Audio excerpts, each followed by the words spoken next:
Hello everyone, welcome back to a new list video. We keep on with the bad stuff, and in this one we're gonna talk about the 10 worst albums of 2023. Yeah, this year was certainly a doozy. It had some really memorable bad moments in which we're gonna talk about briefly. But first, here are 5 dishonorable mentions. So, my first dishonorable mention is probably going to be a hot take, but it's going to be the new Olivia Rodrigo album, Guts. I can't really get the hype behind this album. The more rock moments, like All American Beats, sound like the standard irritating pop punk trends we see a lot nowadays, and the more ballad moments are just a snooze fest. Even if it's considered a quite good album lyrically, I can't really get into the music whatsoever. Next up is the new Puya album, Gator. This new direction of Puya's music with the more laid-back, jazzy and rock instrumentals seems promising, but Puya definitely doesn't deliver. He sounds completely bored through most of the tracks, the instrumentals feel extremely generic, and there is a huge amount of filler and tracks that go nowhere. Yeah, quite underwhelming overall. Water is wet, the sky is blue, and AJR make once again another shitty album. Who would have thought? They're actually lucky that they didn't land in the top 10, but that doesn't really say much. To no one's surprise, this is the same corny and generic pop formula. Next. Do you even remember those two? Amir Van was a former member of Brockhampton that tried his own thing after he got kicked out from the group due to his behavior, and now he collaborates with another Brockhampton member, which is kinda weird, but it seems that even Merlin doesn't have the best rep. So one of the strengths of Brockhampton was their chemistry, and that's not what happens here at all. The tracks are extremely repetitive and low effort, the vocal mixing is all over the place, and it's just a really short album that sounds unfinished. Final dishonorable mention is Business is Business by Young Thug. I've never been a Young Thug fan, and this is another painfully boring and bloated album by him, as to be expected. The first half contains arguably some of the worst deliveries and hooks I've heard from Young Thug. The second half, with the more laid down R&B stuff, surprisingly enough is better with some more intriguing instrumentals, but still nothing memorable about this. And now getting to the main list, at number 10 is the new Kodak Black album, Pistols and Pearls. Outside of a few decent instrumentals, Kodak Black's delivery still sounds awful, and we're talking about a bloated album going for 66 minutes long, it's 21 tracks for some reason, painfully boring, uninspiring generic trap album, as to be expected from one of my least favorite rappers currently. Number 9 is another painfully boring album by none other than Ghana, A Gift and a Curse. Not a surprise for another Ghana album to land on a top 10 list with the worst albums. He is definitely one of the least passionate and charismatic rappers that I know of currently, and this feels just like another collection of tracks that are as generic as you can get when it comes to trap music. There is nothing particularly offensive about it, but god is it painful to sit through such an unengaging album. Speaking of boring, at number 8 is Destroy Lonely with If Looks Could Kill. Now, getting into this I was like, oh, it's not going to be that bad. I mean, I've listened to No Stylist, and while I didn't like it, it was a standard rap album with a few rage bangers, but oh my god, what is going on with this one? Outside of it being an unnecessarily huge album going for 83 minutes, that's to be expected. What's with this production? Why does everything sound so muddy? Almost all of the tracks sound the same, the deliveries are just bad. It feels effortless, and it just passed by with nothing grabbing my attention. Sometimes making a painfully average album is worse than an intentionally bad one, and this is certainly the case with this one. It's probably the most boring album I've heard all year. At number 7, the quite irrelevant at this point, Lil Pump makes a return with Lil Pump 2 in what feels like a desperate attempt to revive his career. Even if you could say that there was something charming about the very first Lil Pump record, while that's certainly missing over here, A bit all over the place, with a few tracks going to a more trap metal direction that sound completely awful, and others capitalizing on this new trend of rage. It's an inconsistent mess. Lil Pump sounds worse than ever before, but thankfully at least it's not that long of an album, since most of the tracks sound unfinished or like they're missing something. Number 6, unfortunately, it's gonna be the new Zastor album, Inevitably Dark. I didn't think it could get worse than the previous effort, Victims of the Times, but it actually did. First of all, it's a massive double album, like it's 1 hour and 46 minutes long and 23 tracks. This album is not just about poorly played dark folk though. One half of it consists of some of the sloppiest, most unimaginative and badly produced black metal songs I've listened to.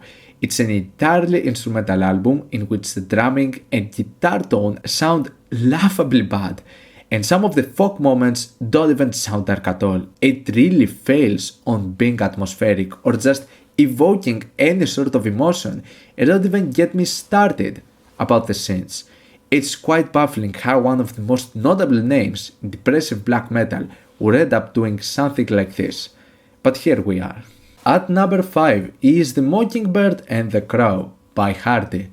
Now, I've never been a fan of country music or country rock, so I obviously didn't get into this with high expectations, but being considered by a lot one of the worst albums of the year, there must be something quite special about it.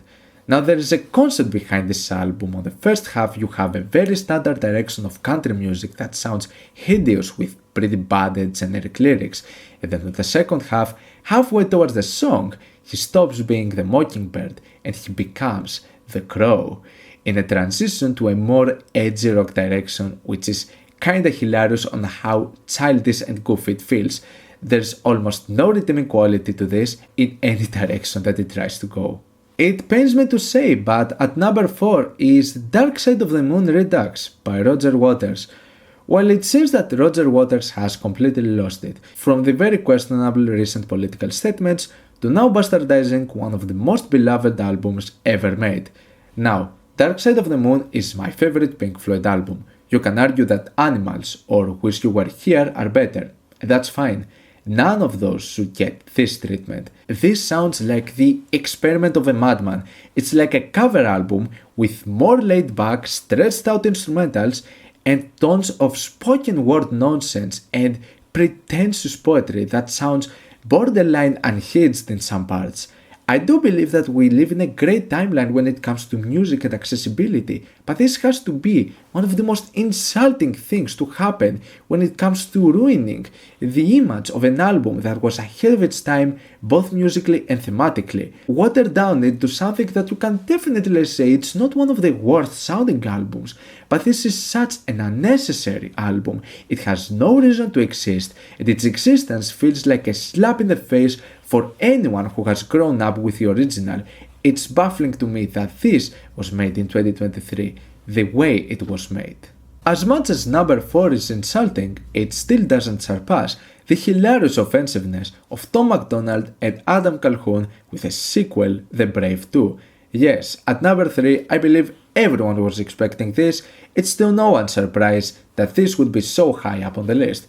In comparison to the first Brave album, they sound more aggressive, more hurt, and I like how with every release they become more unhinged. They don't really try anymore to paint this idea of being enlightened centrists, and obviously since they have to keep up with the cultural war relevance, a huge portion of this album is about trans people.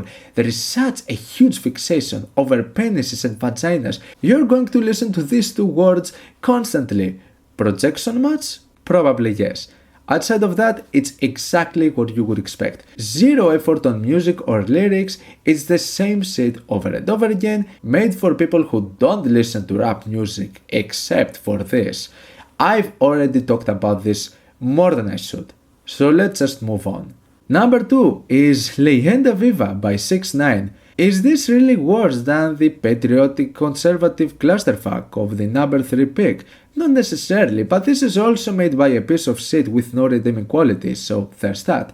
Now, if there was one thing in which I thought we got some cool stuff from 6ix9ine, is when it came to the more trap bangers. His aggressive delivery was fitting with tracks like this, so that was the only redeeming quality, I guess. And that is completely abandoned in an album that is purely reggaeton and Latin pop in Spanish. I don't know who asked for this, but this is by far the worst 6ix9ine album. Even if I'm not personally that much into sounds like this, 6ix9ine is definitely the worst on attempting to make Latin pop sound redeemingly appealing. The mixing is garbage, the auto-tune vocals sound laughably bad. I cannot think of a single good thing about this album. It's just like a huge mistake. At least it's short and the suffering doesn't go for long. And finally, at number 1, what can be even worse than all of this? Well, it's Hi-Rez with Heaven Over Hollywood. Did you know that 2 + 2 = 5, the worst song of the year, is part of a full-length album? This abomination is like, we have Tom MacDonald at home. Imagine having to say that shit. There has been a trend of conservative rappers making unhinged political hip-hop albums, which I don't want to give chances because it's not worth it. But at least this was short and I wanted to fill that list and get over with it. This album fills all the checks. An independent artist speaking the hidden truth, silenced by the woke mob, creating their own dystopia fantasy land to get triggered by things that don't happen. The beats go from average 2000s Eminem to generic pop rap, and all of them sound like he bought them from Fiverr for $20 each. Other tracks go for preachy braggadocious attitude on how he's the best rapper alive. There is a cringy love song, and oh, what's this? Another one of those artists talking about medication and depression. Well, guess which political group downplays those things, you imbecile? But I mean, it's probably all just a grift. He's probably just looking for attention, so let's just leave it at that and never talk about this shit again. And that's all for the worst albums of 2023. What would be your picks for what were the worst albums of the year? Let me know down in the comments. Leave a like if you enjoyed the video, subscribe for more content like this. Thank you for watching, and I'll see you all in the next video. Goodbye.